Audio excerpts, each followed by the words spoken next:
আসসালামু আলাইকুম। দেশ এবং দেশের বাইরে থেকে যারা আমার ভিডিওটি দেখছেন সকলকে আন্তরিক শুভেচ্ছা এবং অভিনন্দন।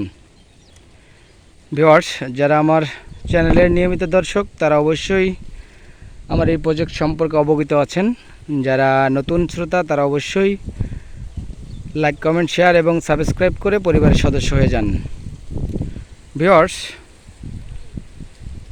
আলহামদুলিল্লাহ যে আপনাদের সকলের দোয়ায় আমার প্রজেক্টের প্রথম বীজ বপন করা হয়েছে গতকাল। তো গতকাল আসলে আমি ভিডিওটি করেছিলাম, কিন্তু কারণবশত ভিডিওটি ডিলিট হয়ে যায়, আমি আপলোড করতে পারিনি। তো আমি আজকে আপনাদের এই জন্য ভিডিওটি তুলে ধরছি। এবং তার আগে একটি কথা বলে নেই, কেননা এটি অনেকে আসলে জানতে চান বা শুনতে চান যে আসলে আমার শুধু ভিডিও দেখেন বা আমার কথা শোনেন, কিন্তু আমাকে দেখতে পান না কেন। আসলে ভিউয়ার্স, আসলে আমি একজন মানুষ, কেননা পরিবারের সম্মতির বাইরে যখন আপনি কোনো কাজ করতে যাবেন আপনি তখনই বুঝবেন যে আসলে আপনি কতটা অসহায় বা আপনার প্রতি তাদের আস্থা বা বিশ্বাসের জায়গা কতটুকু। আপনি পরিবারের জন্য বা কাছের মানুষগুলোর জন্য যতটাই কিছুই করেন না কেন, আপনি যখনই তাদের মতের একটু বাইরে যাবেন তখনই আপনি এই পৃথিবীর সবচেয়ে খারাপ মানুষ হিসেবে বিবেচিত হবেন। যদিও আমার কথাগুলো অনেকে অনেকভাবে নিতে পারেন, তবে এটি একান্তই আমার নিজের জায়গা থেকে। তো আমি আমার কাজে আসলে ওইভাবে তেমন কাউকেই সাড়া পাচ্ছি না, এবং বিশেষ করে যে আমার যে কেউ একটু ভিডিও করবে সে মানুষটাও আমার নাই।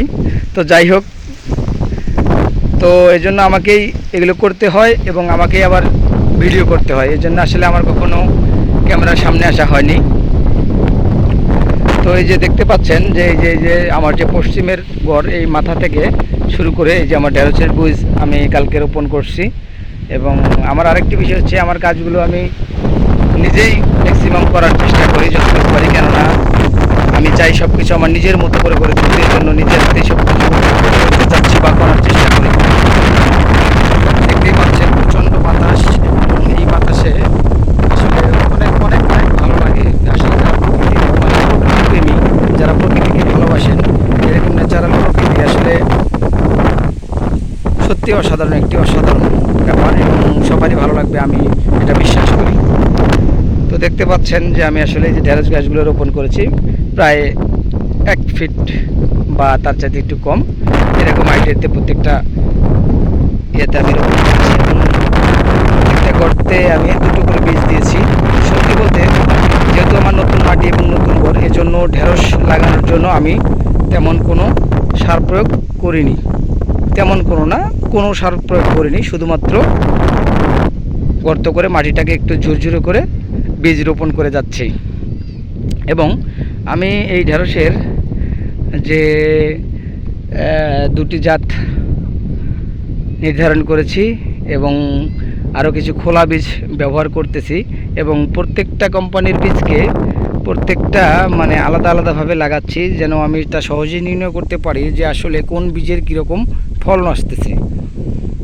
কেননা এবং সেই সাথে যে আমি খোলা যে ঢেঁড়স বীজটা ব্যবহার করতেছি সেটাতে কী পরিমাণ ফলন আসে, কারণ এটা যদি আমি খুব সহজে নির্ণয় করতে পারি তাহলে পরবর্তী বছর, যেহেতু আমার এটা 10 বছরের প্রজেক্ট, তো পরবর্তী বছরগুলোতে যখন আমি এখানে চাষাবাদগুলো করব সেক্ষেত্রে আমার জাত মানে নির্বাচন করতে খুব সহজ হবে।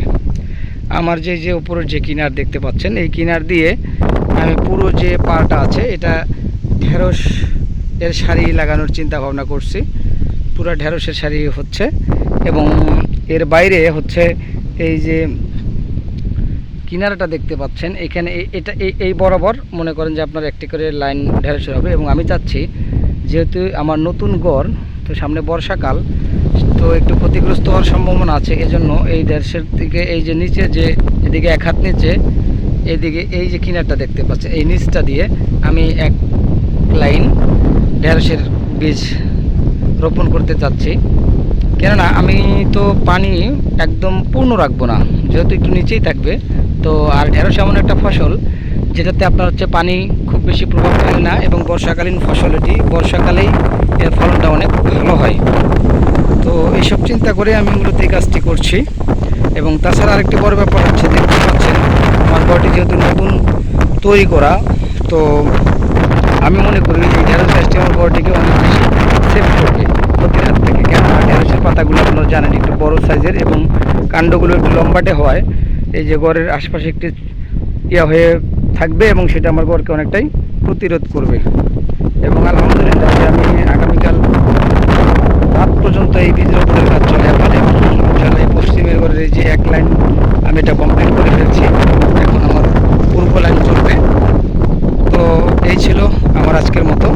ভালো থাকবেন, সুস্থ থাকবেন, আল্লাহ হাফেজ।